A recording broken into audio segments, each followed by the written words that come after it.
Hello student, this is Rohit और आप मेरे साथ जुड़े हुए हैं एडोग्राउंड पे। राइट, अपन क्या पढ़ने वाले? अपन पढ़ने वाले ज्योग्राफी। अपन ने पार्ट 1 क्लियर कर लिया, पार्ट 2 क्लियर कर लिया, नाउ पार्ट 3। पार्ट 2 में क्या हुआ ना, गलती से पॉज बटन दब गया और वो वीडियो हो गया सेव। नाउ नया वीडियो स्टार्ट करते हैं। बाकी पूरा चैप्टर आज क्लियर करने वाले हैं बहुत अच्छे से। आई होप आपको पार्ट 1 और पार्ट 2 अच्छे से समझ में आया होगा। वी आर अपन क्या पढ़ रहे हैं? चैप्टर नंबर 7 जिसका नाम है लैंडफॉर्म एंड देयर इवोल्यूशन, और क्लास 11th की ज्योग्राफी, यानी मेरे साथ, रोहित के साथ। चलो स्टार्ट करते हैं। अपन स्टार्ट करते हैं फटाफट से। मैं स्लाइड लगा देता हूं आपके लिए, वो वाली स्लाइड लगा देता हूं। चलो फटाफट से स्लाइड पे चलते हैं। आई होप 54-55 के आसपास रही होगी। या नाउ मैं आपको कंटेंट दिखाऊंगा, नहीं दिखाऊं, नहीं दिखाऊं। नो, अपन ने ये पढ़ लिया था, मैंने आपकी डायग्राम डाला नहीं था। ये डायग्राम आप देख लीजिए। कास्ट लैंडस्केप का क्या होती है सर की डोलाइंस के बारे में मैंने बताया था। डोलाइंस ये देखो आप, ये डोलाइंस है, ये पॉनर है। और डिसअपियरिंग स्ट्रीम, बेसिकली कुछ कुछ स्ट्रीम, जैसे आपने सरस्वती के बारे में पढ़ा होगा, जिसको आप बोलते हो गुप्त गंगा। जैसे गुप्त सरस्वती कौन सी रिवर होती है? गुप्त रिवर होती है सर। जैसे एक रणथंबोर में भी है, जिसे आप गुप्त रिवर बोलते हैं। तो गुप्त रिवर क्या होती है ना सर, डिसअपियर हो जाती है। जैसे लूनी बाद में जाके जो लूनी रिवर है, जो लूनी जिसे बोलते हो आप, लूनी रिवर या फिर जो भी इसके स्पेलिंग होती है, LOONI या LUNI, जो भी इसकी स्पेलिंग होती है।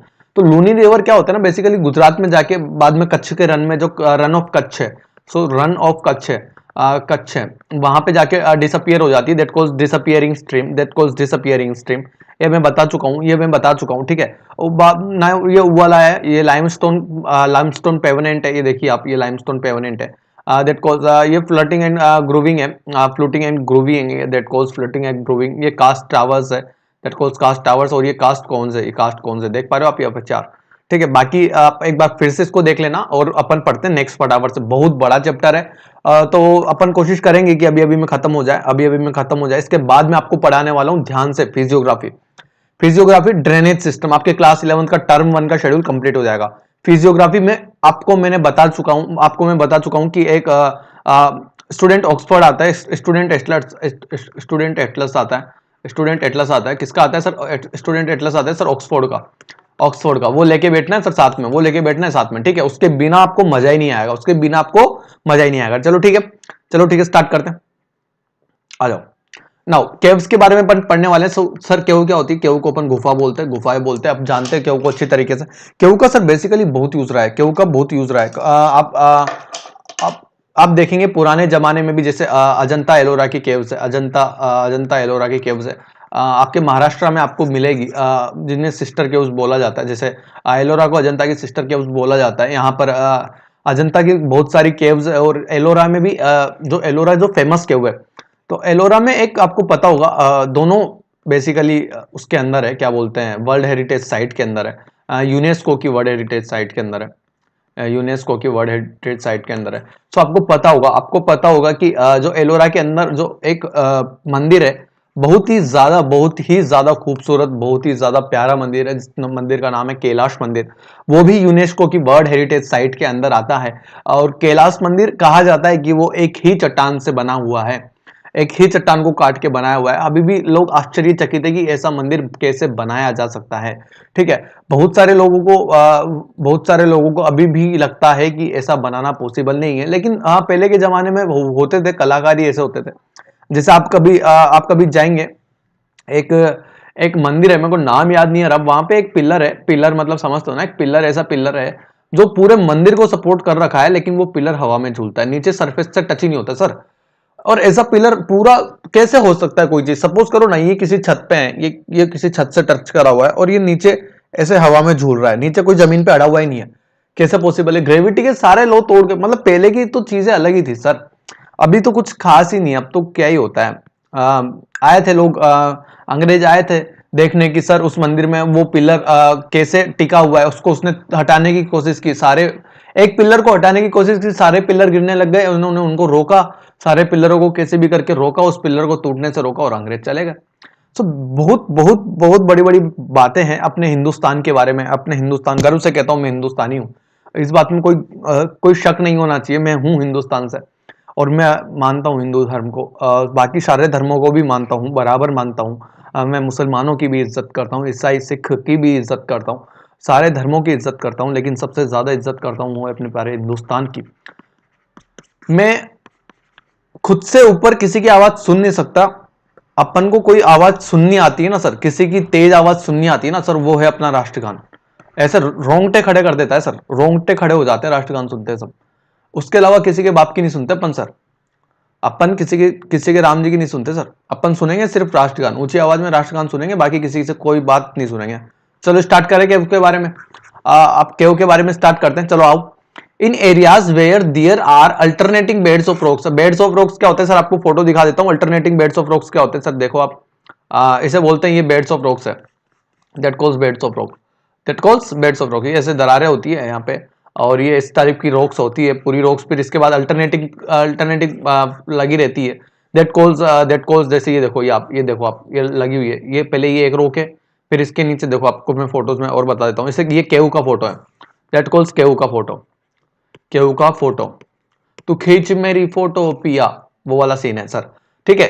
अब ये देखो, ये आया, ये केव आई, और इसके बाद फिर ये केव आई, दूसरी केव यहां पर, फिर ये एक केव है, फिर यहां पर ये केव, सारी केव्स अल्टरनेटिंग लगी हुई है, बिल्कुल सर लगी हुई है। तो क्या बोल दूंगा, क्या बोल दूंगा, क्या बोल दूंगा, डेफिनेशन क्या दूंगा सर, इसकी डेफिनेशन दे रहा है मास्टर, बता रहा है कि विद लाइमस्टोन और डोलोमाइट्स इन बिटवीन और in areas where limestone are dense massive and occurring the thick beds, caves formation is prominent, cave formation is prominent, that calls, it is clear, I think आपको clear हुआ होगा, ठीक है। Now आगे बढ़े।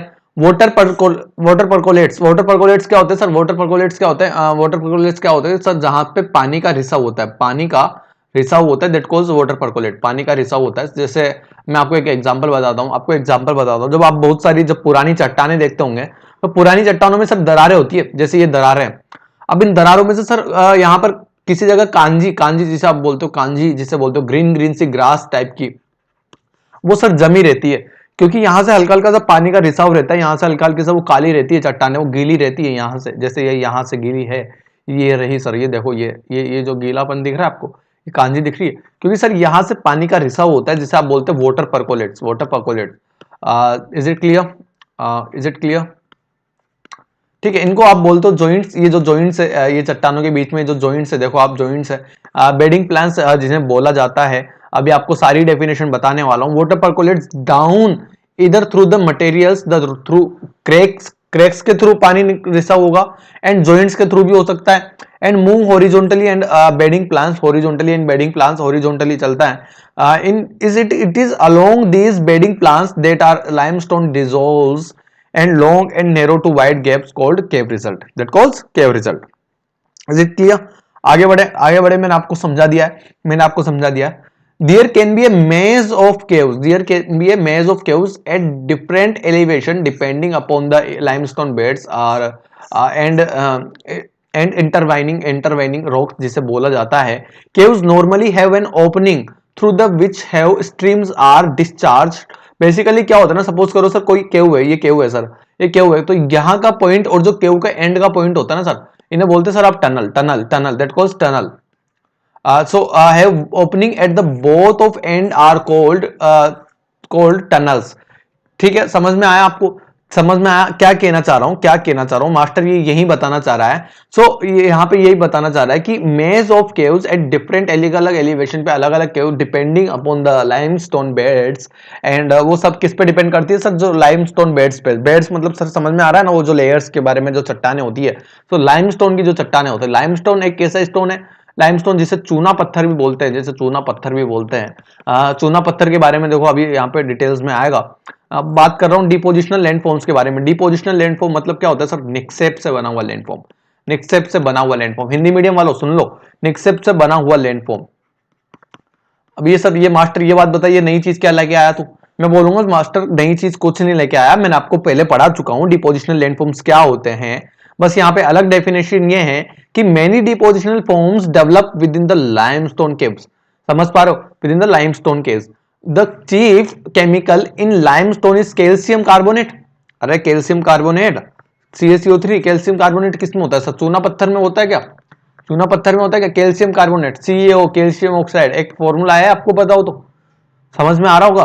Which is easily, calcium क्या होता है, पानी में सोल्यूबल होता है क्या, बिल्कुल होता है। एक बात बताओ, जब जिस स्कूल में आप पढ़ते हैं उस स्कूल में जब चौक होते होंगे, चौक को आप पानी में भिगोइए, आप आधा घंटा रखिए, यदि कोई अच्छा चौक होगा तो उसको टाइम लगेगा, और कोई अच्छा चौक नहीं होगा तो सर वो जल्दी ही बिक जाएगा। ठीक है, अच्छा चौक नहीं होगा तो क्या हो जाएगा, जल्दी ही बिक जाएगा। ठीक है, यहां तक कोई बात समझ में नहीं आ रही है, बोलो।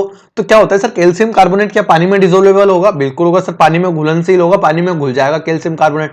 तो क्या जो ये जो रॉक है, जो लाइमस्टोन वाली रॉक है, क्या ये पानी में सोल्यूबल है? बिल्कुल है। तो क्या यहां से एक पॉइंट में ये बना सकता हूं कि यहां से मैं एक पॉइंट बना सकता हूं, कैल्शियम कार्बोनेट जो इसके अंदर मैक्सिमम नंबर में होता है लाइमस्टोन के अंदर, which is easily soluble in carbonated water. Carbonated water मतलब कार्बन डाइऑक्साइड एवोपरेटेड रेन वाटर, जैसे रेन वाटर में कार्बन डाइऑक्साइड होती है। Is it clear? This calcium carbonate is deposited when the water carrying in the solution evaporate of the loss. It carbon dioxide is a trickle over the through rock surfaces. ठीक है, समझ में आया?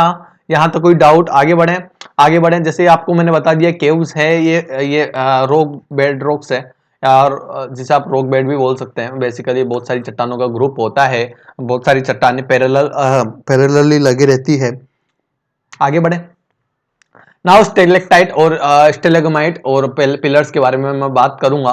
तो आपको पता होगा बहुत सारी चट्टानों में क्या होता है ना सर, बहुत सारी चट्टानों में क्या होता है ना सर, गुफा के अंदर ही एक ऐसी चीजें लगी रहती है। जैसे आपने देखा होगा जब आप अमरनाथ की गुफा के बारे में बात करूंगा, अमरनाथ की गुफा के बारे में बात करूंगा तो सर वहां पे भी ऐसी की चीजें हैं। तो बहुत सारी चीजें क्या होती है ना सर, ऊपर हवा में लटकती रहती है, बहुत सारी चीजें नीचे से बढ़ती है। जैसे मैं एक एग्जांपल बताता हूं, जैसे मैं आपको फोटो दिखा देता हूं, आप समझ पाएंगे, आई होप आप समझ पाएंगे। पहले एक बार आपको डेफिनेशन बता देता हूं, फिर मैं फोटो भी बता दूंगा। स्टेलेक्टाइट के बारे में बात करूंगा। Hang as icicles of different diameters, अलग अलग डायमीटर्स के होते हैं।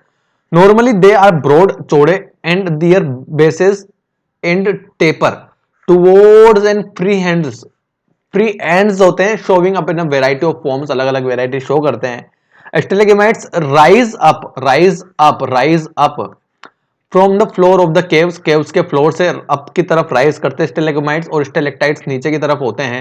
In fact stalagmites from due to dripping water from the surface through the thin pipe the stalactites immediately below it, उसके जस्ट नीचे होते हैं। ठीक है, स्टेलेक्टाइट उसके जस्ट नीचे होते हैं। स्टेलेगमाइट्स में take in a shape of columns, a disc with either a smooth rounded plugging or a miniature crater like depression.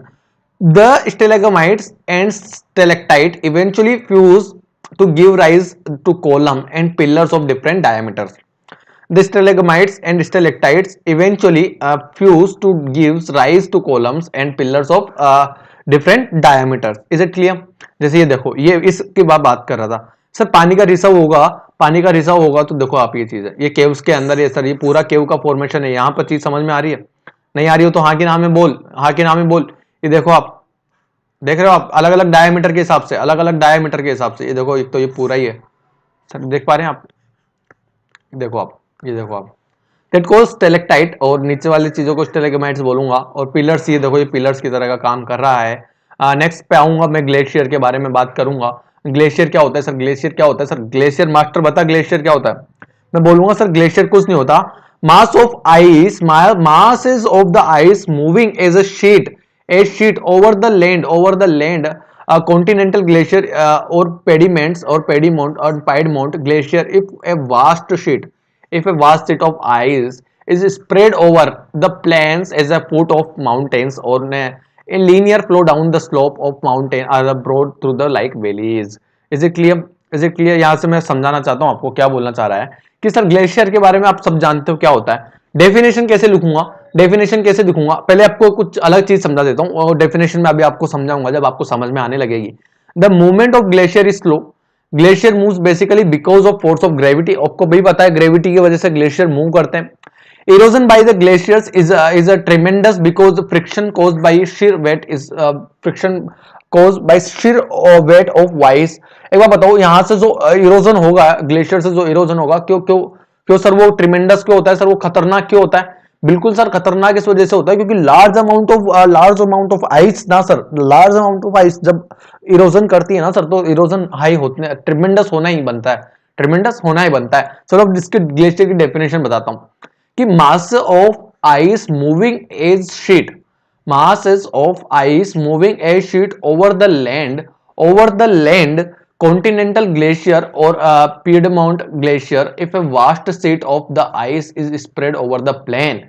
If the vast sheet, बहुत बड़ी sheet of ice की बड़ी sheet spread plain की तरफ spread over होगी, the foot of plain over, चलो आप ऐसा करो चलो ऐसा करो, तो आपको ये डेफिनेशन समझ में नहीं आया, आपको मैं सिंपल सी भाषा में बताता हूं, एक बार हटाओ इसको, एक बार इसको हटाओ, ये समझो, masses of the ice moving as a sheet over the land or a linear flow down the slope of mountain is broad through like valleys are called glaciers. Is it clear?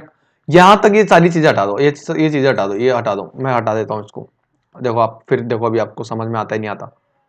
यहाँ पे मैं highlighter की ink कर देता है अपन sir, highlighter की ink कर देता है अपन ब्लैक, इसको हटाते हैं, चलो ये हट गया,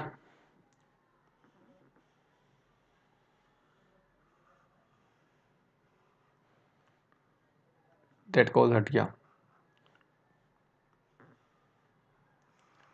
यहाँ पे। अब इसको पढ़ो डेफिनेशन को, कि mass of the ice moving as a sheet over the land, mass of ice moving as a sheet, जो आइस का जो बहुत बड़ा सारा मासेस है वो एज शीट की तरह समझो, over the land, moving as a sheet over the land, as sheets over the land, और एज लीनियर फ्लो करेगा down to slope of mountain की स्लोप, सपोज करो सर ये माउंटेन है, ये कोई माउंटेन है और यहां पर सर ये आइस है, यहां पर सर क्या है, ये आइस है, देखो मैं आपको दिखाऊं,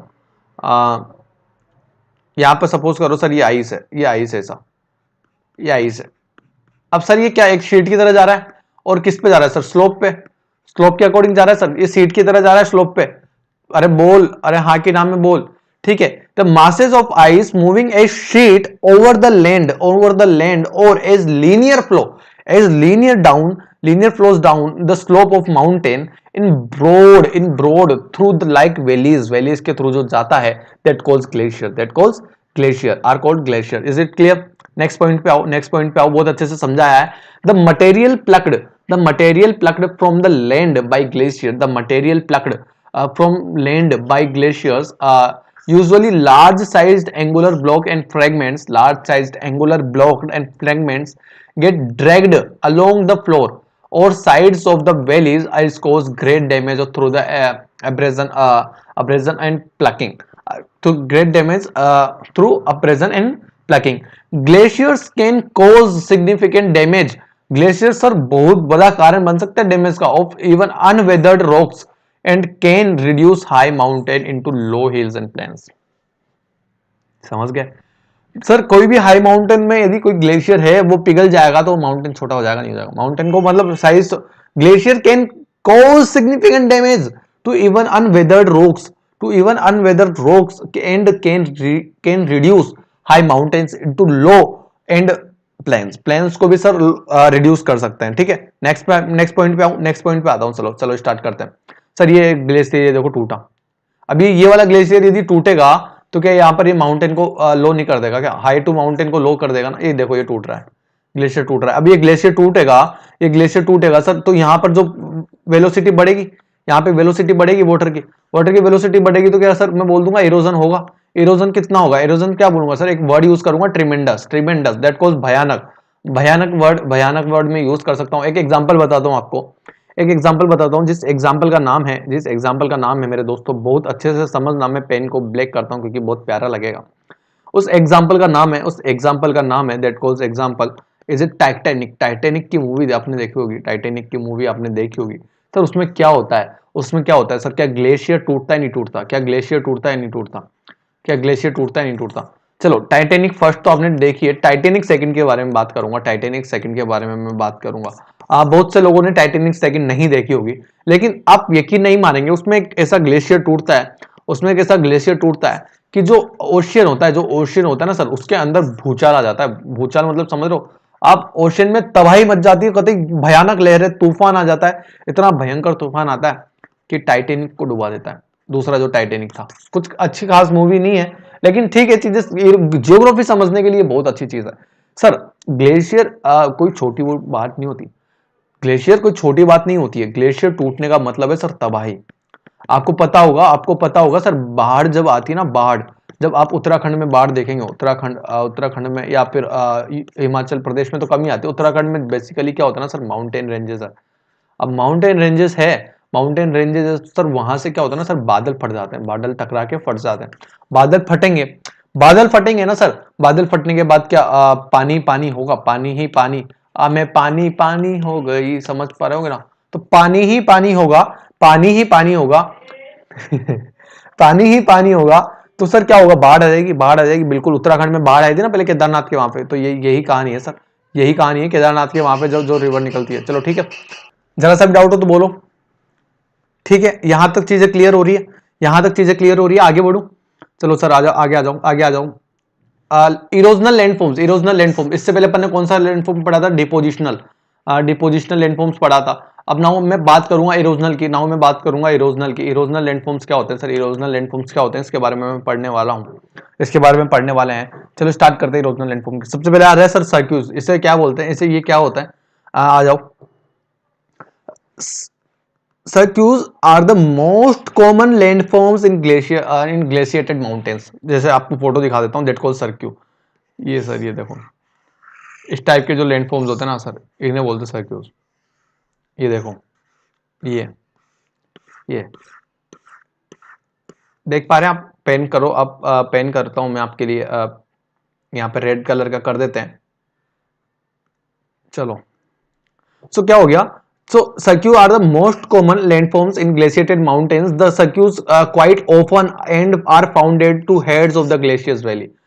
Cirques are quite often are found at the heads of the glacial valley. ठीक है, the accumulated ice cuts these cirques while moving down the mountain tops. While moving down the mountain, so they are deep, गहरे होते जाते हैं, long, बड़े होते जाते हैं, wide, चौड़े होते जाते हैं, through the basins with very steep concave to vertically dropped high walls and high depth was and head as well as sides. चलो स्टार्ट करते हैं, इसको समझाता हूं मैं आप लोगों को। ये क्या बोल रहा है, so the accumulated ice cuts these circuits उन्हें काटती है while moving down the mountain tops। जब भी सपोज करो, ये जैसे मैदान है, जब भी सपोज करो कोई आइस यहाँ से ऊपर से नीचे आएगी, तो क्या इन्हें काटेगी, बिल्कुल सर काटेगी, इन्हें बिल्कुल काटेगी सर, इन्हें देखो आप, ये देखो आप, आएगी जब नीचे तो क्या काटेगी, बिल्कुल सर काटेगी। तो यही बोल रहा है कि accumulated ice cuts those cirques while moving down the mountains, they are deep, long and wide through they are long, deep and wide through or basins with very steep concave to vertically dropping high walls and it at its heads as well as sides. Is it clear? As well as sides. A lake of water can be seen, देखी जा सकती है, quite often within the cirque after the glacier disappear. Sir देखो आप, जब तक glacier रहेंगे, जैसे ये आप देखो, ये लेक, ये दिख रही है आपको, ये लेक, जब ग्लेशियर डिसअपियर हो जाएंगे सर, ये ग्लेशियर हट गए, यहाँ पे ये पूरा काला काला तो यहाँ पे ये दिख रही है आपको, लेक दिख रही है सर, एक एक फोटो से आप समझ जाएंगे, एक एक लाइन आपको समझ में आएगी, एक क्वेश्चन आपके बाहर से नहीं जाएगा। दोस्तों इतनी मेहनत करिए इस वीडियो के लिए, बहुत मेहनत, और क्योंकि मेहनत ज्यादा इस वजह से लगती है ना सर, क्योंकि चैप्टर हल्का नहीं है, हल्का चैप्टर नहीं है, बहुत भारी चैप्टर है सर, बहुत भारी चैप्टर है, टाइम लगता है चीजें समझने के लिए, चीजें समझाने के लिए टाइम लगता है। ठीक है, तो ये लेक आप देख पा रहे हैं, कब देख पाएंगे, जब ये ग्लेशियर हट जाएंगे। ठीक है, सर्क्यू के अंदर आप लेक भी देख पाएंगे। एक और फोटो है मेरे पास लेक का, ये देखो आप, देखो यहां से ग्लेशियर हट गया। अब सपोज करो यहां पर भी लेक हो सकती है, यहां पर भी लेक हो सकती है, जब ग्लेशियर हटेगा तब पता चलेगा सर, वो तो चीज समझ में आ रही है। जब तक ग्लेशियर है तब तक कोई इशू नहीं, ग्लेशियर है, जब धूप लगेगी वाटर में कन्वर्ट होगा आइस। क्या शानदार माउंटेन है, क्या शानदार माउंटेन है, बहुत साफ पानी रहता होगा, बहुत साफ पानी, स्वच्छ पानी रहता है, बहुत साफ पानी, स्वच्छ पानी रहता है, बस ठंडा बहुत रहता है। ऊपर भी इतना ठंडा पानी तो सर आग ही उगलता होगा समझ पा रहे हैं आप। चलो आओ, such lakes are called cirque such lakes are called. इन लेक्स को आप क्या बोलते हैं, या तो सर्क्यू बोलते हैं, और या फिर टार्न लेक्स बोलते हैं, या फिर there can be 2 or more cirques, one leading into another down below step sequences. कुछ खास बात नहीं है, बट आप यह ध्यान रखना कि टार्न लेक्स क्या होती है सर। एक क्वेश्चन बन गया सर, क्वेश्चन बन गया सर, टार्न लेक्स क्या होती है सर, टार्न लेक्स क्या किसे बोलूंगा, टार्न लेक्स उसे बोल दूंगा, बिल्कुल सर्क्यू के अंदर जो लेक्स होगी, जो ग्लेशियर के बाद, जो ग्लेशियर के डिसअपियर होने के बाद दिखाई देती है, दैट कॉल्ड टार्न लेक। इसे मैं बोलूंगा सर टार्न लेक बोल दूंगा। यहाँ पे लिखो आप, यहाँ पे लिख दो आप, what lake is that called? Turn lake, TARN, turn lake. यहां तो कोई डाउट जरा सा भी? आगे बढ़े, चलो। Horns and serrated ridges, horns and serrated ridges. Horns क्या होते हैं, पहले आपको हॉर्न का फोटो दिखा देता हूं, चलो देख लो आप। ये देखो, ये हॉर्न जो सबसे हाईएस्ट पीक होती है, सबसे हाईएस्ट पीक होती है वो एक हॉर्न होती है, सबसे हाईएस्ट पीक होती है। जरूरी नहीं है वो उस माउंटेन की हाईएस्ट पीक हो, लेकिन एक एक चोटी नुमा जिसको अपन हॉर्न बोलते हैं। जैसे माउंट एवरेस्ट एक हॉर्न है, माउंट एवरेस्ट एक हॉर्न है, ध्यान रखना। माउंट एवरेस्ट, माउंट एवरेस्ट एक हॉर्न है। और इसके बाद देखो आप, ये देखो, ये रहा एक हॉर्न, देख रहे हो आप? ये एक अलग ही रहता है सर, ये एक अलग ही नवाब है, नवाब, दैट कॉल्स नवाब। इसे बोलते हैं सर आप हॉर्न। हॉर्न यानी सींग भी बोल सकते हो आप, सींग होते हैं ना, सींग, सींग। जैसे जैसे आप पढ़ोगे आपने हॉर्न राइनोसोरस, राइनोसोरस वगैरह के बारे में पढ़ेगा, वन हॉर्न राइनोसोरस, जो कि बहुत रेयर होते हैं, वो असम में पाए जाते हैं, काजीरंगा, काजीरंगा या काजीरंगा नेशनल पार्क में, मानस नेशनल पार्क में। सो वन हॉर्न राइनोसोरस जो कि होते हैं बहुत ज्यादा रेयर होते हैं, एंडेंजर्ड कैटेगरी के हैं। फिलहाल तो शायद नहीं है, बट चीजें आप देख पाएंगे, आप देख पाएंगे। चलो स्टार्ट करते हैं, देखो आप। Horns from through head, head ward erosion through the circuit walls. If three or more radiating glaciers cut headward until their circuits meet high, sharp, pointed and steep sides peaks called horn form. horn form किसे कहते हैं समझ में आ रहा है कि sir horn form किसे कहते हैं? आप फोटो देख के डेफिनेशन बना लोगे, फिर भी आपको डेफिनेशन बता दूं कि sir sharp pointed and steep sided peaks, sharp pointed and steep sided peak. चलो अब किसके शार्प पॉइंटेड, अब सर किसके शार्प पॉइंट? मैं बोलूंगा आपको कि sir radiating one, if three or more radiating glaciers are cut headwards, head की सिर की तरफ से, until their circuits meet high sharp pointed and steep sides peaks called horn form. The highest peak of in the Alps mountain Europe में आ जाएगा sir, Matterhorn, and the highest peak in the Himalayas, Everest, are in effect of horn formed from through headward erosion of radiating circuit. From headward erosion, कैसा erosion होता है sir? Headword erosion होता है, ठीक है। Alps mountain वगैरह सब आपको बताऊंगा मैं, जब आपको फिजियोग्राफी पढ़ाऊंगा ना तो उसके अंदर बताऊंगा सर। फिजियोग्राफी हालांकि अपन इंडिया की पढ़ेंगे, लेकिन फिर भी उसके अंदर चीजें जानना सर जरूरी हो जाएगा। देखो आप, ये देखो आप, हैंगिंग वैली, ये हैंगिंग वैली दिख रही है आपको? ये हैंगिंग वैली बोलते हैं सर। ये एरिटी सर, ये जो ये इन्हें बोलते हैं हॉर्न, हॉर्न ये दिख ही रहा है आपको सर। टान लेक के बारे में बता दिया, डेट कॉल्स टान लेक, ये ऑल थिंग्स आर टान लेक। आपको जरूरी नहीं है एक ही मिलेगी, बहुत सारी मिल सकती है, एक साथ ही मिल सकती है। Paternoster lake sir, paternoster lake, एक साथ दो lake, paternoster lake, is it clear? एक सर्क्यू में एक लेक होगी, that calls tarn lake. Cirque, that calls cirque, देखो आप, ये सर्क्यू है, ये सर्क्यू है सर, ये सर्क्यू है, ये ग्लेशियल थ्रो, ये जो रिवर यहां से इसमें पानी मिलेगा, दैट कॉल्स, फिर तभी तो बाढ़ आती है सर, बहुत ज्यादा बाढ़, समझ पा रहे हो आप?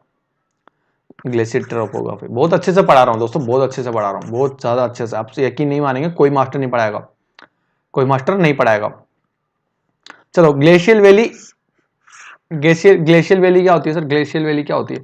ग्लेशियल वैली थ्रोस, चलो आओ। Glaciated valley are trough like as U shaped, glacial valleys कैसे शेप में होती है सर? यू शेप में होती है। देखो आप, ये देखो आपको ग्लेशियल वैली दिखेगी यू शेप में, ये देखो, ये यू शेप में दिख रही है आपको, that calls glacial valley, that calls glacial valley. ये देखो आपको यू शेप में दिख रही होगी, हर जगह से यू शेप में दिख रही होगी, हर जगह से यू शेप में दिख रही होगी, हर जगह से यू शेप में दिख रही होगी, that calls are glacial valleys. Is it clear? So basically glaciated valleys are through like and U-shaped with broad floors and relatively smooth and steep slides. Is it clear?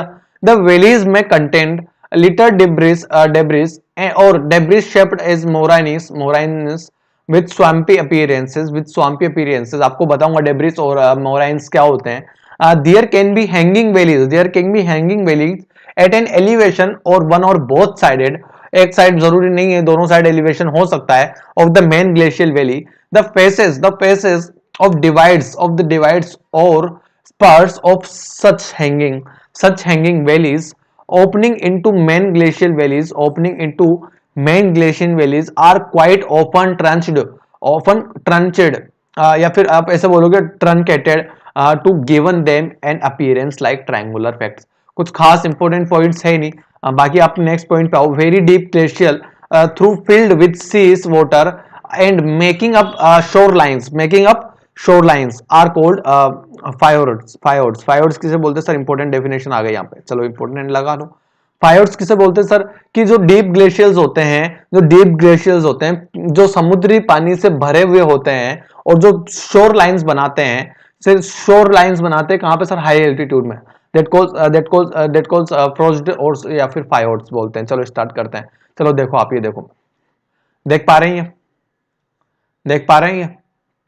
ये देखो आप, ये U shape में है, U shape में है, यहाँ पे देख पा रहे हैं। दैट कॉल्स ये लेक है, ये लेक है, या फिर आप इसे वैली बोल सकते हैं, ग्लेशियल वैली बोल सकते हैं, glacial valley. That calls glacial valley, that calls glacial valley. Very very important point है सर, आ जाओ। ग्लेशियल वैली समझ में आ गया? ग्लेशियल वैली समझ में आ गया? चलो आ गया सर।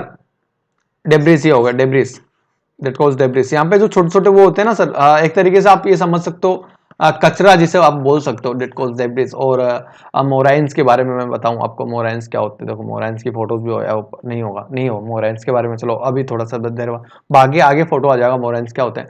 सो डिपोजिशनल लैंडफॉर्म के बारे में अपन स्टडी करते हैं, राइट? डिपोजिशनल लैंडफॉर्म्स क्या होते हैं? तो जैसा कि मैं बात कर रहा था डिपोजिशनल लैंडफॉर्म्स के बारे में, डिपोजिशनल लैंडफॉर्म्स क्या होते हैं। सो डिपोजिशनल लैंडफॉर्म्स आ जाते हैं। पहले तो मैं आपको दो बातों के बारे में बता देता हूँ। जैसे भी पहले, अब मेरे पास शायद फोटोज रखे होंगे, ये देखो मोराइंस के बारे में आ गए ना। चलो डेफिनेशन, चलो बताने की जरूरत नहीं है। और डेविस के बारे में भी आ जाएगी। सो डेविस के बारे में भी आ जाएंगे, डेविस। तो डिपोजिशनल लैंडफॉर्म्स क्या होते हैं सर? डिपोजिशनल लैंडफॉर्म्स के बारे में पढ़ते हैं। the unassociated course and fine debris debris मतलब बेसिकली होता है मलबा होता है। मैं आपको बता चुका हूँ। Dropped by the melting glaciers is called glacial still. It's called glacial stills. Most of the rock fragments in till are angular to subangular in form. Streams form by melting ice at the bottom side of lower ends of glaciers. चलो start करते हैं समझना कि most of the rock fragments still are या तो angular हो जाएगा या सब एंगुलर फॉर्म में होते हैं, ठीक है। सो स्ट्रीम जो इसके साथ जो स्ट्रीम बनती है, किसके साथ सर? जो मेल्टिंग वाटर होता है, किसके साथ? जो मेल्टिंग आइस होता है, सॉरी मेल्टिंग वाटर क्या, मेल्टिंग आइस होता है ना, वो सर जब बॉटम में आ जाता है ना सर, तो उससे क्या बनती है? एक स्ट्रीम, या फिर जैसे कि मैंने आपको फोटोज में दिखाया था ना, वो जो स्ट्रीम बन रही थी, यहाँ पे जो स्ट्रीम बन रही थी ना, ये जो वैली के बीच में, that calls stream, right? That calls stream. वो उसी के बारे में बोलना चाह रहा है। Some amount of rocks debris, जो मलबा होता है ना sir, small enough to be carried by such melt water stream is washed down and deposited. Such glaciofluvial deposit are called outwash deposit. Outwash deposit किसे कहते हैं? देखो मैं आपको एक बार बताता हूँ। सपोज करो कोई ग्लेशियर मूव हो रहा है, कोई ग्लेशियर ओरिजोनटली मूव हो रहा है स्लोप पे, किसके स्लोप पे? किसी माउंटेन के स्लोप पे मूव हो रहा है, तो पीछे जो मलबा छोड़ता जाएगा, या फिर ग्लेशियर के जो अंश बचेंगे उन्हें तो मोराइंस बोलेंगे, या फिर मोरेन्स बोलेंगे, या मोरेनेस बोलेंगे, जो भी आप बोलना चाहो। बट जब मैं बात करूंगा डिब्रिस की, सर डिब्रिस के बारे में मैं बात करूंगा तो सर वो जैसे जैसे छोटे छोटे पत्थर, सपोज करो छोटी छोटी रॉक छोड़ गए, तो सर छोटी छोटी रॉक क्या होगी ना, जब मेल्टिंग वाटर जो मेल्टिंग आइस जब मूव करेगा तो उसके साथ बहेंगे, तो वो क्या, उन्हें उस मलबे को वो साफ करेगा पानी। वो मलबे को जब साफ करेगा पानी, that called washed down and deposit, उसको डिपॉजिट कर देगा। उसको क्या बोलते हैं सर? अपन आउटवॉश डिपॉजिट बोलते हैं। उसे क्या बोलते हैं सर? आउटवॉश डिपॉजिट बोलते हैं। Unlike till deposits, the outwash deposits are roughly stratified and assorted. The rock fragment is outwash deposits are somewhat rounded at their edges. गोल होते हैं राउंड their edges पर गोल होते हैं। Is it clear? मैं आपको photo भी दिखा दूंगा। मोरेन्स के बारे में पढ़ते हैं। मोरेनेस जो भी आप बोलोगे, हिंदी में मोरेनेस जो भी बोलोगे आप, इसे मोरेनेस क्या होता है? So there are a long ridges of deposits of glacial still के लॉन्ग डिपॉजिट्स वगैरह। Terminal moraines are long ridges of debris deposits at the end of the glacier. जब ग्लेशियर एंड होता है ना, टो मतलब टखने, जैसे सपोज करो पेड़ जहां पे एंड होता है टो बोलते हैं ना उसे। सो टर्मिनल मोराइंस, टर्मिनल मोरेनेस या फिर टर्मिनल मोरेंस, जो भी आप इसे बोले, so terminal moraines are long ridges of debris deposits, of debris deposit. Suppose करो मैं आपको फोटो दिखाऊं, sir that calls glacial flow कर रहा है सर, माउंटेन से ग्लेशियल फ्लो हो रहा है। सो दैट कॉल्स, ये यहाँ पे जो ये आ गया, जैसे देखो आप सब glacial moraine, supraglacial moraine, moraine in टेरिस्ट, यहाँ पे देखो आप देख पा रहे हो आप, छोटे छोटे इनको बोलते हैं। ये होता है सर लेटरल मोराइंस। कहाँ पे सर लेटरल मोराइंस का एक बार जरूर फोटो साफ से देख पाए। ये देखो आप जरा, इसे बोलते हैं सर लेटरल मोराइंस, देख पा रहे हैं आप, दैट कॉल्स लेटरल मोराइंस। यह भी लेटरल मोराइंस है सर। और ये जो छोटे छोटे टुकड़े, ये जो छोटे छोटे मोराइंस इन्हें बोलते हैं, जो छोटे छोटे टुकड़े बसते हैं ना, उन्हें मोराइंस बोलते हैं। टर्मिनल मोराइंस, ये रहा सर टर्मिनल मोराइंस, ये यहाँ पे terminal moraines. Is it clear? Photo एक बार क्लियर से देखो। तो टर्मिनल मोराइंस क्या होता है? Long ridges of debris deposit at the end of the toe, at जो टो की ग्लेशियर के एंड में है। सर ये ग्लेशियर के एंड में है क्या? देखो ग्लेशियर के एंड में है ना ये देखो आप, ये ग्लेशियर के एंड में, दैट कॉल्स टर्मिनल मोराइंस, मोरेनेस, या फिर जो भी आप बोले। So lateral moraines from along the sides parallel to the glacial valleys, glacial valleys के parallel होते हैं lateral moraines। देखो आप, ये lateral moraines glacial के parallel चल रहे हैं, ग्लेशियल के साथ साथ चल रहे हैं, पैरेलल यानी समांतर क्रम में। मतलब मैं ये जा रहा हूं, आप ये जा रहे हैं, तो आप मेरे पैरेलल चल रहे हैं, that calls parallel. So glacier यदि ऐसे मूव हो रहा है, ग्लेशियर सपोज करो ये ऐसे मूव हो रहा है, ग्लेशियर आपके अकॉर्डिंग मूव हो रहा है, और लेटरल मोराइंस ऐसे बोलते हैं, समझ पा रहे हैं? चलो नीचे आओ, ये टर्मिनल मोराइंस हो गया, ये लेटरल मोराइंस हो गया, ये ग्लेशियर मूव कर रहे हैं, that calls moraines, lateral moraines, इधर भी लेटरल मोरेंस। ये बेडलॉक्स देखो आप, ठीक है? आगे बढ़े, चलो। Lateral moraines from along the side parallel to the glacial valleys, the lateral moraines may join the terminal moraine, forming a horseshoe-shaped ridge. Shaped ridge. There can be many lateral moraines on either side of the glacial valley. दोनों इधर हर side में मिलेंगे। Many valleys glaciers retreating rapidly leave an irregular sheet of till over their valley floors. Such deposits varying gently, greatly in thickness and its surface topography are called ground moraines. The moraine in the center of the glacial valley. The moraine in the center of the glacial valley, flanked by lateral moraines, is called medial moraine. Is called medial moraine. Is it clear? यहाँ तो कोई बात doubt? Medial moraine क्या होता है कि the moraine in the centre of the glacial valley, जो glacial valley के सेंटर में मोरेन होते हैं, ग्लेशियल वैली के flanked by lateral moraine is called medial moraine. Photo में जरा देख लो आप, मेडियल मोरेन दिख जाएंगे आपको। आई थिंक मैंने डाला होगा मेडियल मोरेन्स का भी। देखो आप, ये देखो, ये जो फ्लैंक कर जाते हैं ना बीच में, ये यहाँ से फ्लैंक करके इधर से फ्लैंक करके इधर, that calls medial moraines. Is it called medial, या फिर मीडियल समझ सकते हो आप। मीडियल मोरेन जो बीचों बीच होते हैं, जो यहाँ पे लिख देता हूँ, बीचों बीच होंगे, that calls medial moraine.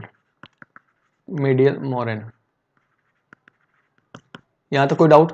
Clear? आगे बढ़े। The moraine in the center of the glacial valley, flanked by the lateral moraine, is called medial moraine. देखिए आप, ये एक बार देखिए, इसका फोटो मेरे पास साफ सा नहीं था, ये जैसे ये आइस नीचे आ रहा है, दैट यहाँ पर ये जो stones, that calls moraine. Is it clear? आगे बढ़े।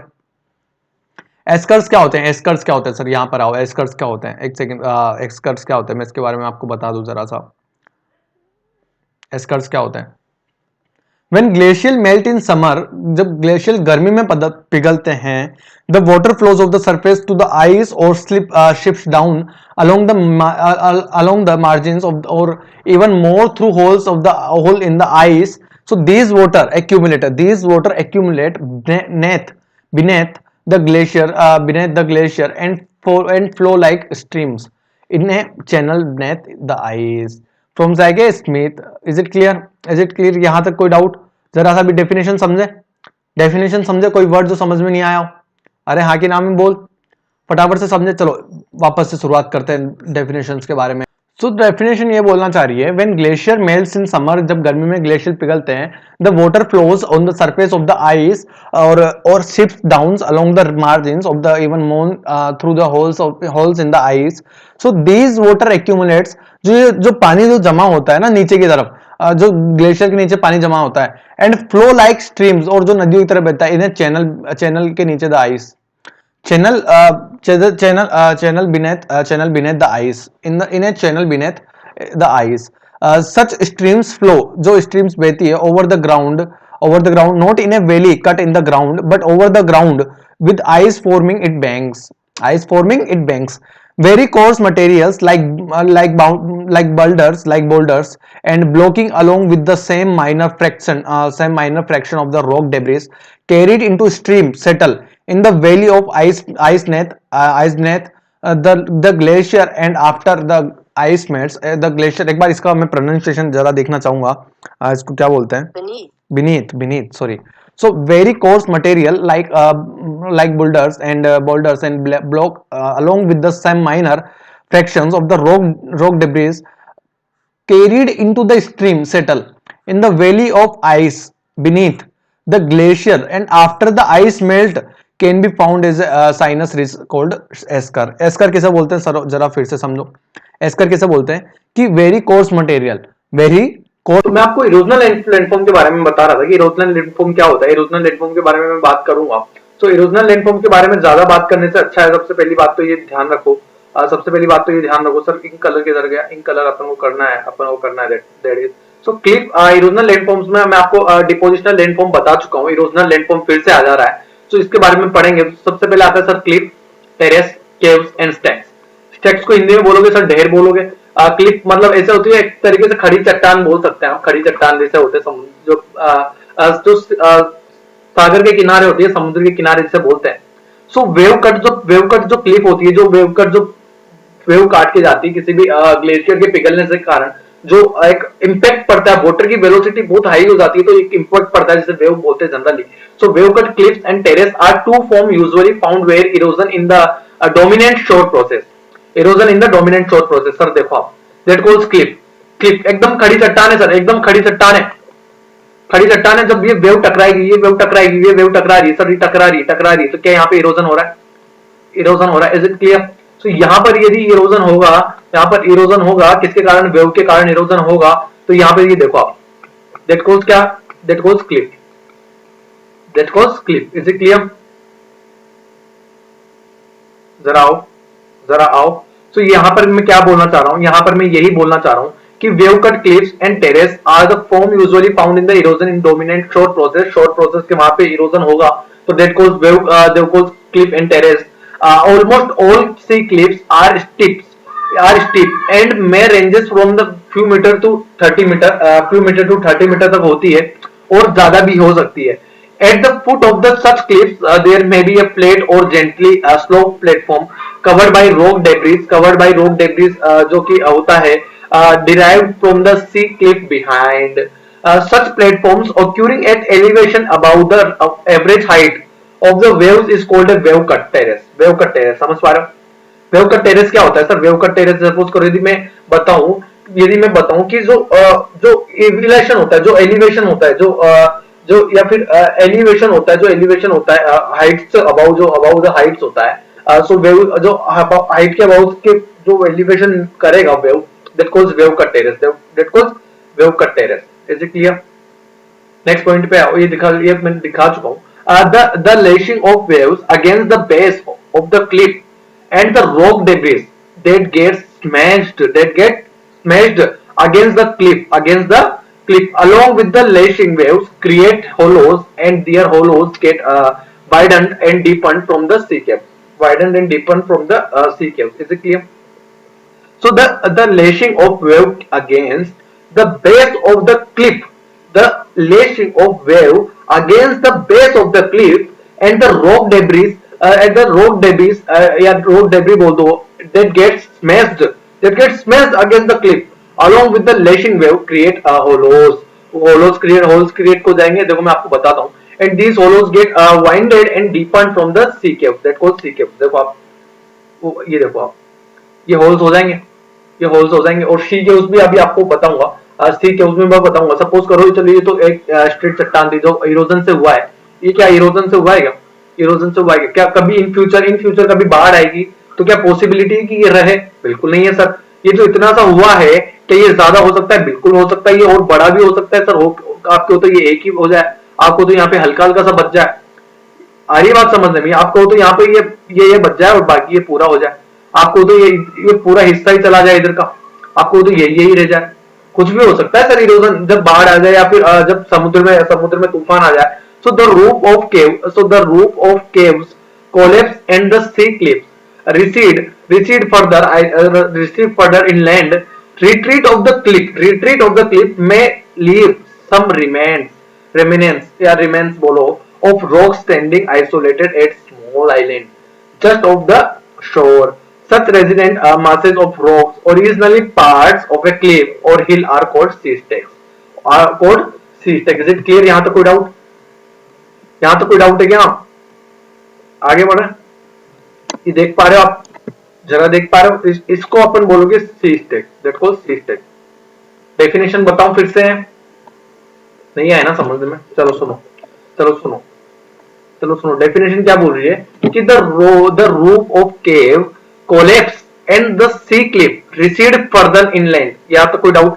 Retreat of the cliff may leave some remnants of rocks standing isolated as small island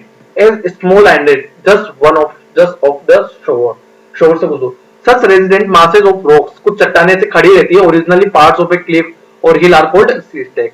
एक पहाड़ी की तरह जैसे ये खड़ी हुई है, दैट कॉल्ड सी स्टेक। आप चाहो तो समझ सकते हैं, डेफिनेशन आप खुद बना सकते हैं, डेफिनेशन आप खुद से बना सकते हैं, यदि आपको एक इमेज दिमाग में क्लियर हो जाए। डेफिनेशन आप खुद बना सकते हैं। नेक्स्ट पॉइंट पे आओ जरा। ये बोलते सर सी क्यू, इसे बोलते सर आप सी क्यू, इसे बोलते आप सी क्यू हो गई। सी स्टेक समझ में आ गया, सी क्यू भी समझ में आ जाना चाहिए। आगे बढ़े। डिपोजिशनल लैंडफॉर्म, सर फिर से आ गया डिपोजिशनल लैंडफॉर्म। चलो स्टार्ट करते हैं। बीचेस एंड ड्यून्स क्या होते हैं? Beaches are characteristics of shorelines. They are dominated by deposition. निक्षेप के कारण बनते। Is it clear? निक्षेप से बनते नहीं बनते? निक्षेप से बनते कौन? क्या बीचेस बनते हैं? बीचेस बनते कैसे बनते सर? क्या जब वेव आएगी, जो वेव आएगी, जब सी से वेव आएगी, लहरें आएंगी, तो क्या वो मिट्टी लेके आती है हल्की हल्की, फिर वो शोर पे आती है, फिर चली जाती है, फिर आती है, फिर चली जाती है, तो क्या शोर बनते हैं? क्या ऐसे करके बीचेस बनते हैं? बट मैं occur as patches along even the rugged shores. Most of the sediment making up the beaches comes from land carried by the streams and rivers on one from wave erosion. समझ पा रहे हो? Wave erosion के बारे में मैं आपको बता चुका हूँ। So most of the sediment making up the beaches, जो बहुत सारे sediment beaches बनाती है, comes from land carried by the streams and rivers on from wave erosion से बनते हैं। Beaches are temporary features. Beaches temperature feature होते हैं, कभी पानी भी भर सकता है, कुछ भी हो सकता है। So most of the beaches are made up of land sized material or sand sized material.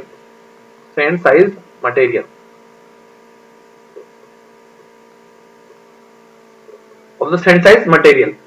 Beaches called shingle beaches contain excessively small pebbles and even cobbles.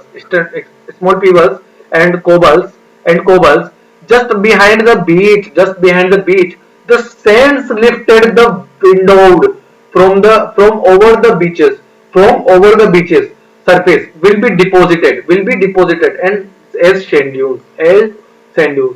sand dunes forming long ridges parallel to the coastline. Sand dunes forming long ridges sending एक बार मैं इनको मिटा देता हूँ just a second के लिए। So basically अपन देखो, अपन को इतना सारा पढ़ना है, right? So just behind the beach, the sand lifted and windowed from the over the beach surface will be deposited as sand dunes. sand dunes forming long ridges parallel to the coastline. Long ridges बनाते सर, ridges बनाते, very common along low sedimentary rocks. Very common. अपन इसका photo देखते हैं sand dunes का. Sand dunes का देखो मैं आपको फोटो दिखाऊं. आ जाओ सर, आ जाओ सैंड ड्यून्स. आई थिंक मैंने फोटोज डाले होंगे. नहीं, सैंड ड्यून्स के फोटोज, सैंड ड्यून्स के फोटोज आपको दिखाने पड़ेंगे. एक सेकंड के लिए रुको, आप देखो सैंड ड्यून्स दिखाता हूँ मैं आप लोगों को. सर देखो आप sand dunes, that called sand dunes. देख पा रहे हैं आप? इधर जो मिट्टी के टीले होते हैं ना, रेत के, जो आप रेत के किनारे जो बनाते हो, that called sand dunes. Sand dunes, ठीक है. Bars, barriers and spits. Bar, barriers and spits क्या होता है? A ridge of sand, a ridge of sand and shingle formed is a sea offshore zone from a position of low tide water line to seaward, lying approximately parallel to the coast is called offshore bar. Offshore bar. देखो अब जरा photo देखो sir. जब यहाँ पे जो सी level, जो यहाँ पर जो समुद्र के किनारे, यदि यहाँ पर ये जो चौड़ाई होगी, यदि ये चौड़ाई कम होगी, दैट कॉल्स बे. यदि यहाँ पर चौड़ाई ज्यादा हो गई, देखो ये देखो, दैट कॉल्स लेगून्स. लेगून्स के बारे में मैं आपको पढ़ा चुका हूँ. दैट कॉल्स स्पिट्स, किनारे. ये टाई आइलैंड है. ये टोम्बोलो है. ये कस्पेट आइलैंड है. ये बैरियर आइलैंड है. Barrier island. Is it clear? आगे बढ़े. And offshore bar which is exposed due to further addition of sand is termed as barrier bar. barrier bar की definition clear हुई कि an offshore bar which is exposed, जो exposed होता है due to further addition of sand, जो और मिट्टी से जो जुड़ते जाता है, is termed as the barrier bar. The offshore bars and barrier commonly from across the mouth of a river of the entrance of the bay. On the entrance, जब web पे आप एंट्रेंस करोगे तब आपको ये चीजें दिखाई देगी, जो कि एक बैरियर बार हो गया, जो कि एक नॉर्मल बार हो गया, या फिर ऑफशोर बार जिसे आप बोल सकते हैं. स्पिट्स में आपको बता चुका हूँ. देखो स्पिट्स की डेफिनेशन, ये आपको स्पिट्स यहाँ पे किनारे दिख रहे होंगे. ये स्पिट्स आपको दिख रहे होंगे. मैं एक बार फिर भी जरा सा हटा देता हूँ. जरा सा इसको हटा के मैं आपको इसको आपको दिखाई नहीं देंगे शायद. आई डोंट थिंक आपको दिखाई देंगे. नहीं दिखाई देगा. जूम नहीं हो पा रहा. चलो कोई बात नहीं. चलो द ऑफशोर बार्स देखो एक बार जरा मैं आपको. So that called a offshore bar which is exposed due to, इसका मतलब मैंने आपको बता दिया कि बैरियर बार क्या होता है. A offshore bars are and barrier bars commonly from across the mouth of the river or the entrance of the bay. Sometimes such barrier bars get keyed up the one end of the bay when they are called spits. Spits may also develop attached to headland या hills समझ पा रहे हो. The barriers, bars and spits at the mouth of the bay gradually extend, leaving only a small opening of bay into the sea, and that bay will be eventually developed into a lagoon. जब बे बाद में lagoon में develop हो जाती है. देखो बे बाद में लगून में डेवलप, ये बे है बाद में लगून में डेवलप हो जाती है. और ये जो किनारे, दैट कॉल्ड स्पिट्स. ये आपको स्पिट्स दिखाई दे रहे होंगे. That called spits. और फिर मैं आगे बात करूंगा. The lagoon get filled up gradually by sediments coming from the land, from the beaches itself, and a broad and wide coastal plain may develop replacing a lagoon. जब जो sand आएगी, जो मिट्टी आएगी, वो एक जो धीरे धीरे मिट्टी हवा से आएगी या फिर पानी की लहरों से आएगी, वो उसे और चौड़ा करती जाएगी और एक लेगून में तब्दील कर देगी. द कोस्टल ऑफ शोर bars offers the first buffer A defence against storm और tsunami by absorbing most of their destructive force. They come on the barriers, beach, dunes and mangroves. Mangrove one आप पे पढ़े होंगे. If any to absorb the destructive force of the storms and tsunami waves. So if we do anything which disturbs the sediment budget, बहुत ज्यादा important word आ गया sir यहाँ पे. बहुत ज्यादा important word आ गया, that called sediment budget. So if we are do anything which disturbs the sediment budget and the mangroves along the coast, these coastal forms will get eroded always. leaving human inhabitants to bear first strike to storm and tsunami waves. यदि आप sediment budget से छेड़खानी करोगे, पेड़ों को mangrove को काटेंगे, तो सर बाढ़ आने की संभावनाएं बढ़ जाएगी। ह्यूमन के लिए खराब है सर, ह्यूमन के लिए खराब है। नेक्स्ट पॉइंट पे आते हैं, दिस वाइंड। वाइंड क्या होती है? Wind is one of the two dominant agent in hot desert. The desert floors get heated up too much and too quickly because of being dry and barren.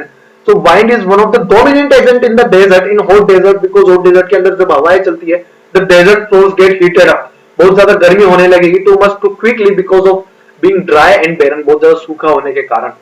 The heated floors heat up and air directly above the result in upward direction movement होगा in hot lighter air with turbulence, and any obstructions in the path of sets of eddies while winds updraft and downdraft। देखो basically क्या होता है ना sir, basically क्या होता है, wind का जो सबसे ज्यादा प्रॉब्लम है ना सर, वो कहीं भी नहीं है सिवाय रेगिस्तान के अंदर। रेगिस्तान एक ऐसी जगह होती है सर, वहां सर्दी में भयानक कड़ाके वाली सर्दी की, जो विंटर की बहुत ज्यादा ठंडी वाइंड्स जैसे कोल्ड वाइंड्स बोलते हैं, और गर्मी के अंदर बहुत ज्यादा हॉट वाइंड्स जो होती है।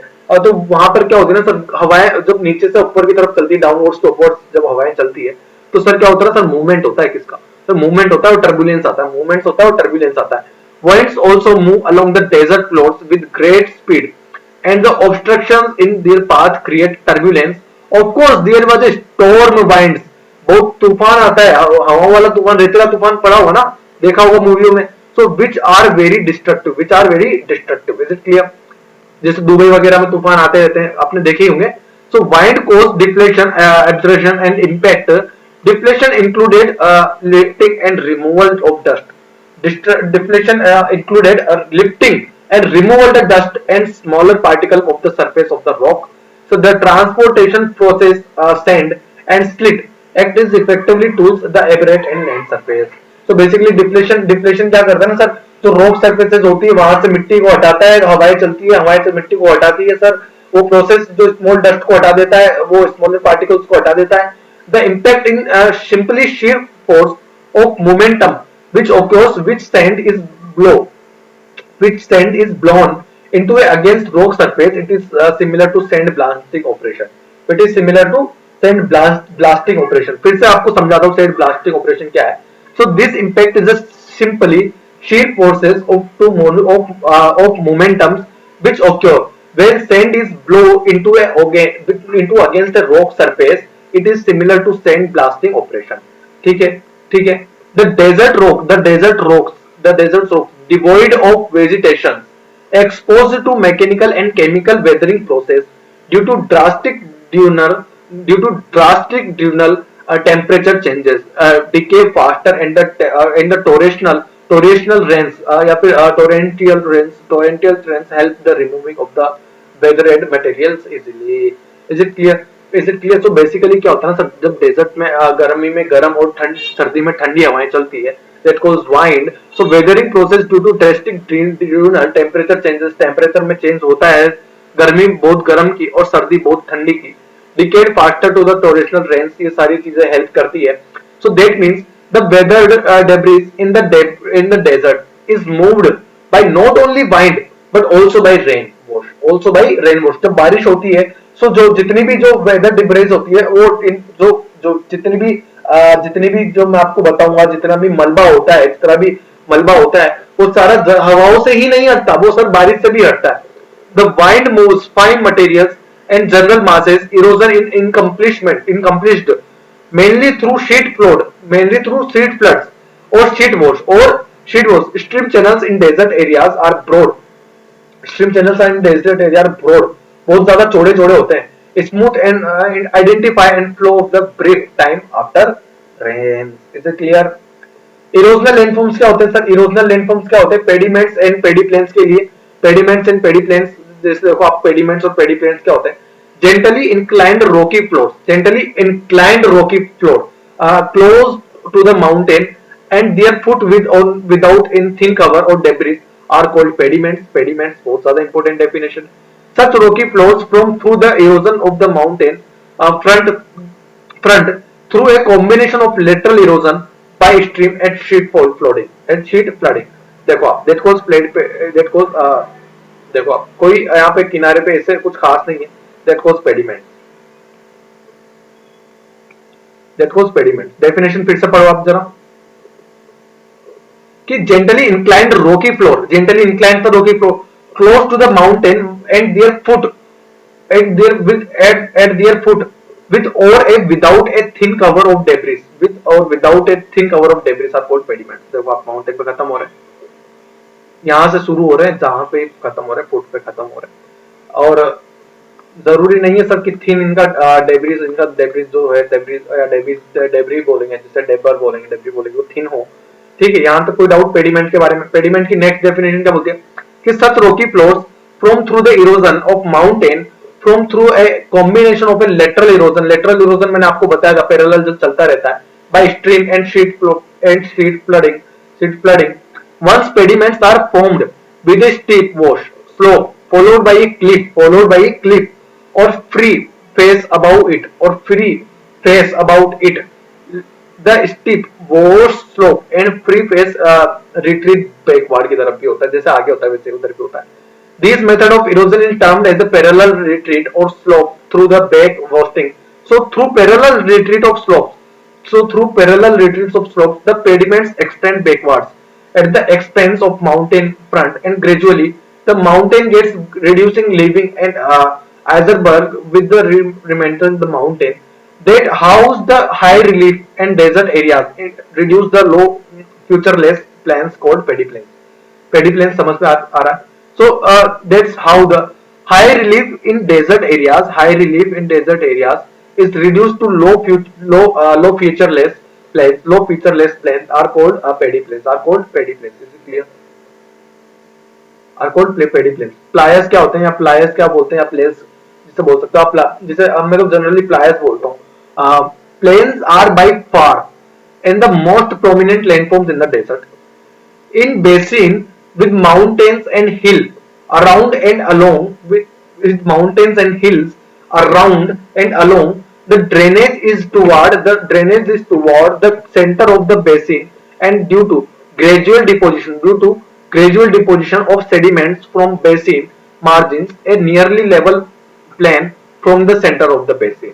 In times of the sufficient water, this plain is covered up to shallow water body, जो shallow water body से cover होते हैं। Such type of shallow lakes are called pliers, where water is retained only for short duration, जो छोटे time के लिए रहता है पानी, जहाँ पे, और पानी फिर प्लायर्स किसे बोलते हैं सर? फिर से एक बार आपको डेफिनेशन समझाता हूँ। जैसे देखो, आप एक बार फोटो देख लो, प्लायर्स का फोटो दिखा देता हूँ आपको। और प्लायर्स का फोटो मैंने डाला नहीं, कैसे यार, ये कैसे कर रहा हूँ मैं? चलो कोई ना। सो सर बेसिकली वो जो छोटे टाइम के लिए जहां पर पानी रहता है, दैट कॉल्ड प्लायर्स। जैसे आपने देखा होगा छोटे छोटे जो गड्ढों में पानी भरा रहता है, छोटे टाइम के लिए होता है। इन टाइम सफिशिएंट वाटर, जो sufficient in time of sufficient water, this plain is covered by a shallow water, जो शैलो वाटर होता है, जो ज्यादा गहराई नहीं होती है। This type of shallow water are called as playas, where water is retained only for short duration, जो छोटे टाइम के लिए रहता है और फिर इवोपरेशन होके फिर चला जाता है। Playas contain good deposition of salts, the playas plain covered by the salts is called alkali flats. Sodium chloride एक एल्कली मेटल होता है, वैसे ही एल्कली मतलब होता है जनरली, आप आयोडीन से समझ सकते हैं, जिनमें सॉल्ट होगा। Is it clear? यहाँ तक कोई डाउट हो तो बोलो। अरे हाँ की नाम है बोल। तो प्लायर्स के बारे में मैं बता चुका हूँ। इसके बाद आता है या फिर deflation hollows and caps.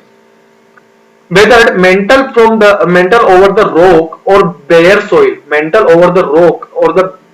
soil get blown out by persistent movement of wind current in the one direction. This process may create a shallow depression called deflation and hollows. So called deflation hollows. Deflation also created numerous small pits or carbons over rock surfaces. The rock faces suffer impact in the abrasion of wind bones sand, and the first cell of depression called blowout are created, and some of the blowout become deeper and wider are called caves. समझ पा रहे हो? पहले कोई छोटे छोटे छेद होते हैं, फिर वो सब बड़े केव्स में कन्वर्ट हो जाते हैं। सो दैट कॉज, समझ पा रहे हो? आप छोटे छोटे केव्स को बड़े केव्स में कन्वर्ट हो जाते हैं। ठीक है, आगे बढ़े। Mushroom table and pedestal rocks क्या होती है?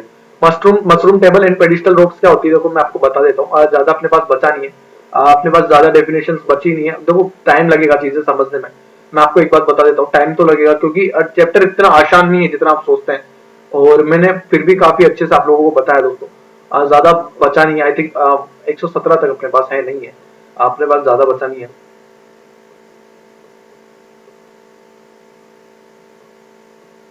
चलो ज्यादा बचा नहीं है, थोड़ा सा कुछ बचा है, वो मैं आपको आई थिंक 10-15 मिनट का बचा है दोस्तों, प्लीज बने रहो मेरे साथ जो भी बने हुए हैं। So many rock outcrops in the desert easily susceptible to wind deflection and abrasion and worn out quickly, leaving some remains of residents.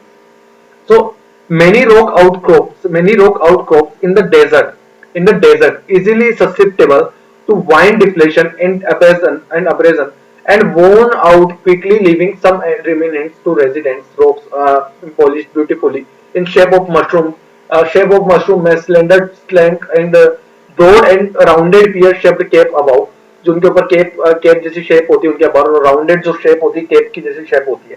So sometimes the top surface is broad, जो उनकी top surface होती है वो broad होती है, like a table top, and quite open the remnants stand out like pedestal की तरह। देखो आप जरा, ये जो मशरूम शेप में है, नहीं मशरूम शेप में है ना, और ये इनका आगे से ये ब्रॉड होती है, जो ऊपर से जो सरफेस होती है वो जरा ब्रॉड होती है, ध्यान देना, जो ब्रॉड होती है, जो ब्रॉड होती है, ठीक है। यहाँ तो कोई डाउट, जरा सा भी डाउट नहीं होना चाहिए। फिर से मैं एक बार डेफिनेशन आप लोगों को बता देता हूँ, डेफिनेशन फिर से सुनना। Sometimes the top surface is broad like a tabletop, and quite often the remnants stand out like pedestal. Many rock outcrops in a desert, easily susceptible to wind deflection and abrasion and worn out quickly, leaving some remnants of restraining rocks, polished beautifully in the shape of mushroom। समझ पा रहे हो आप, वो desert के अंदर होती है, मशरूम की तरह पॉलिश्ड हो जाती है, बहुत ब्यूटीफुली पॉलिश्ड हो जाती है। उनको उनके ऊपर केप जैसी शेप होती है, समझ पा रहे हो। डिपोजिशनल लैंडफॉर्म्स क्या होते हैं? डिपोजिशनल लैंडफॉर्म्स क्या होते हैं? So wind is a good sorting agent depending upon the velocity of wind, different size of grains are moved along the floors by rolling or saltation and carried in suspension in the process of transportation itself, the material gets shorted। समझ पा रहे हो आप? So basically क्या होता है ना, wind की वेलोसिटी पर डिपेंड करता है कि वाइंड क्या होता है ना, it's a good sorting agent है, गुड शॉर्टिंग एजेंट है। तो basically wind is a good sorting agent. तो बेसिकली वाइंड क्या करेगा, वाइंड की वेलोसिटी पे डिपेंड करता है। तो वेलोसिटी हाई होती जाएगी तो जो ग्रेन्स होते जाएंगे उनको वो मूव करता जाएगा, उनको वो ट्रांसपोर्ट करेगा, and the materials get sorted when the wind slows the begins to die down depends upon the size of grains and their critical velocities. The grains will begin to settle. So, it depositional landforms made by wind. Good sorting of grains can be found. Good good sorting of grain can be found.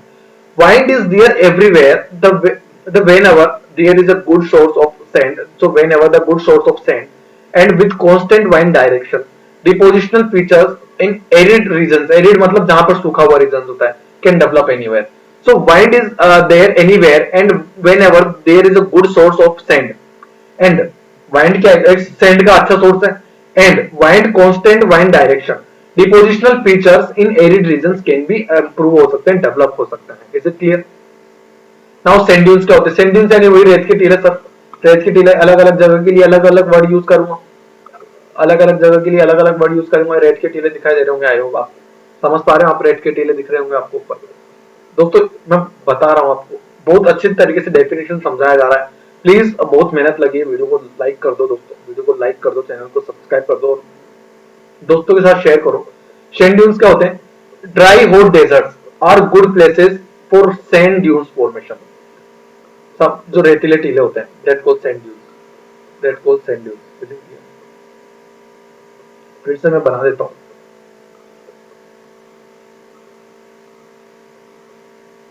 ठीक है, that called sand dunes. और भी देख लो, बन गए। So dry hot desert are cold places of good places of sand dunes for formation. obstacle to initiate dunes formation are equally important. So there can be a great variety of dune form. So there can be a great variety of dune form. So a resonant shaped dunes called barchans with the points of being directed away from the wind direction. It exists या फिर इसे इडेस्ट बोलते हैं. इडेस्ट मतलब इडेस्ट इडेस्ट बोलते हैं. आई मतलब होता है इडेस्ट. इसका मतलब होता है dating. So that is downwind from where the wind direction is constant. जहां से wind direction constant हो जाएगी, so moderate, and where is the original surface which sand is moving is almost uniform हो जाएगा. So parabolically dunes from when sandy surface are partially covered with the vegetation. That means parabolic dunes are reserved branches with wind direction behind the sand. Parabolic dunes होते हैं. देखो आप ये dunes कैसे हैं? Parabolic है. मैंने आपको पहले भी बताया था ये जो ड्यून्स होंगे मिट्टी के जो टेले होंगे पैराबोलिक होंगे. यदि वाइंड्स वाइंड्स पे डिपेंड करता है. देखो आप सब वाइंड डायरेक्शन पे डिपेंड करता है. ऐसे तो सर ये ऐसे ऐसे फॉर्म में आ जाता है. ऐसे नीचे हो जाता है. देखो यहाँ पे ऊपर है इसके जस्ट फिर नीचे आएगा. फिर हो सकता है कोई ऊपर आया. समझ पा रहे? ऐसे होता है. यहाँ पे कोई doubt? Self is similar to Barchan with the small difference. Self is as only one wing or point. There is happen when the shift in wind condition. So the lone wings of shapes can grow very long and high. So longitudinal dunes from when supply of sand is poor. Wind direction is constant. They appear as a long ridges of considered length is low in height. जो height में छोटे होते हैं. That cause longitudinal dunes. Longitudinal dunes की देखो आप जो height में छोटे होते हैं. That cause longitudinal dunes बोल आप इधर. Transverse dunes are aligned perpendicular to wind direction. So these dunes from when the wind direction is constant, and the source of sand along that feature as the right angle of wind direction. They may be very long and low in height. So ये भी long बहुत लंबे होते हैं और height में छोटे होते हैं. So that causes transverse dunes. Sorry, पता नहीं उनका भी अपना बिजनेस लोग करेंगे सही. तो that cause longitudinal dunes आप देख पा रहे होंगे. आई थिंक ये जो वाइंड डायरेक्शन देख पा रहे होंगे इसके अकॉर्डिंग longitudinal dunes इन्हें बोलेंगे. और ट्रांसवर्स dunes आप ये बोलेंगे वाइंड इधर है और ये परपेंडिकुलर होते हैं. ऐसे परपेंडिकुलर होते हैं. वो हॉरिजॉन्टली होता है. that cause ट्रांसवर्स dunes होते हैं. ट्रांसवर्स dunes जिन्हें बोला जाता है. ओके तो ये आपका लैंडफॉर्म चैप्टर समाप्त होता है यहीं पे. बहुत बहुत अच्छे लेवल का चैप्टर है दोस्तों. इतना आसान नहीं है जितना आप सोच रहे हैं. एक एक वीडियो आप दो बार देखेंगे ना दोस्तों आपका बहुत अच्छे से क्लियर हो जाएगा. एक पॉइंट यदि आपका मैंने छोड़ा हो तो आप प्लीज अनसब्सक्राइब कर देना चैनल को या मेरे को डिसलाइक कर देना वीडियो. एक पॉइंट मैंने नहीं छोड़ा है. आप लोगों को जरा सा भी कुछ समझ में नहीं आया आप कमेंट में मुझे बताइए. मैं आपके लिए और वीडियो ले आऊंगा जिसमें आपको और अच्छे से समझ में आएगा. फिलहाल के लिए दोस्तों इतना ही. बहुत मेहनत लगी है. 3 पार्ट में वीडियो क्लियर किया है. इसके एमसीक्यूज अपन करने वाले हैं और ये अपनी एजुकेशन की शर्ट है और काफी अच्छे से मैं आपको बता रहा हूँ. अपन को यूनिफॉर्म मिल चुकी है. अपन बहुत अच्छे से पढ़ने वाले हैं. धड़ाधड़ अपन चीजें क्लियर करने वाले हैं. इसके बाद फिजियोग्राफी पढ़ेंगे. मैंने आपको जियोमॉर्फिक प्रोसेस भी पढ़ा दिया है. तो फिलहाल के लिए इतना ही. तब तक के लिए जय हिंद जय भारत.